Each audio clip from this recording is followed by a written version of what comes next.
গরুর ফার্ম করে লাভবান হতে চাইলে যে ৬০টি বিষয় আমরা খামারি যারা আছি তা মানতে হবে এবং কি এই ৬০টি বিষয় বর্জন করতে হবে। তো আজকে দ্বিতীয় পাঠ, আজকে আমি তৃতীয় এবং চতুর্থ ধাপ নিয়ে আলোচনা করব। দেখেন, আমরা যখন বাজারে যাব গরু কেনার জন্য, বাকি কোনো জায়গায় যাব, কোনো ফার্মে যাব গরু কেনার জন্য, তখন সর্বপ্রথম আমাদের একটি কাজ করতে হবে। সেটা হচ্ছে কি, আপনারা গরুর চোখের দিকে ভালো করে লক্ষ্য করবেন। গরুর চোখের দিকে ভালো করে লক্ষ্য করবেন, সে ঝিমানো ঝিমানো যে একটা ভাব, এই ভাবটা আছে কি না। তারপরে আপনার তার চোখটা ঘোলাটে কিনা, তার চোখটা ঘোলাটে কিনা, অথবা তার চোখ দিয়ে পানি পড়ে কিনা।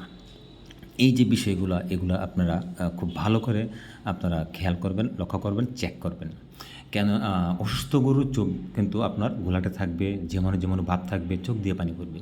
তাই সুতরাং আমরা তৃতীয় যে ধাপটা, এটা বুঝতে পারছি, আমরা চোখ ভালো করে চেক করব। এবং কীভাবে চেক করব আমি আপনাদেরকে বলে দিছি, আশা করি আপনারা মনে রাখবেন।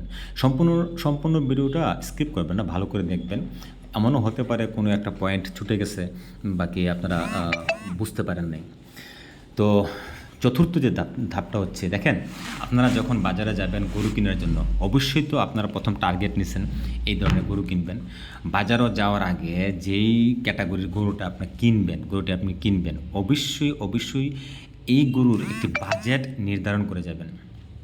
এত টাকার ভিতরে হলে গরুটা আমি কিনবো, এত করে কি হবে, আপনি বিভ্রান্তিতে পড়বেন না। হ্যাঁ, কিনতে গিয়ে আপনি লোকসান খাবেন না।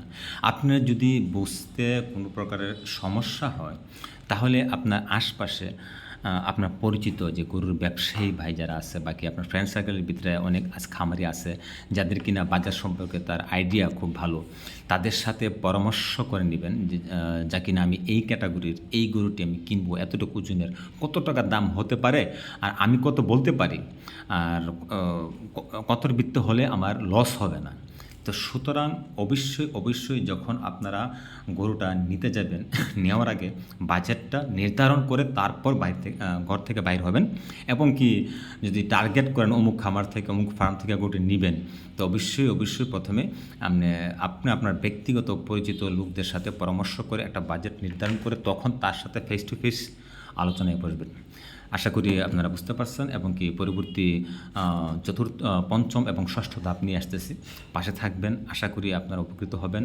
আমার কথাগুলো, আমার ভিডিওগুলো যদি ভালো লাগে আপনাদের কাছে, আমি যে প্রতিবেদনগুলো আপনাদের জন্য তৈরি করি, যদি আপনার কাছে ভালো লাগে, প্লিজ অনুরোধ থাকবে, শেয়ার করবেন, লাইক কমেন্ট তো অবশ্যই করবেন। আর যে সকল খামারি ভাই গরু ফার্ম করে লুজার আছেন, তাদেরকে দেখার সুযোগ করে দিবেন। ধন্যবাদ সকল খামারি ভাই, ভালো থাকেন। আসসালামু আলাইকুম।